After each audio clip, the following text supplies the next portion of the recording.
सूबाई दारुल हुकूमत लाहौर में मूसलाधार बारिश, हर तरफ जल थल हो गया। दर्जा हरारत कम होकर 24 डिग्री सेंटीग्रेड हो गया।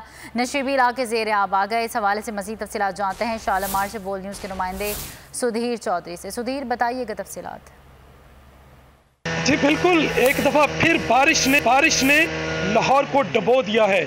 आज सुबह 7 बजे से होने वाली वक्फे से बारिश से नशीबी इलाकों में पानी भर गया है, गाड़ियां बंद हो रही हैं, फैमिलीज परेशान हैं। अब यहाँ देख मदीना कॉलोनी में हूँ, बागबानपुरा में छोटे छोटे जो बच्चे हैं वो फैमिली यहाँ पर मोटरसाइकिल पे आ रही हैं, सख्त परेशानी का शिकार है क्योंकि पानी की वजह से उनकी मोटरसाइकिल बंद हो चुकी है।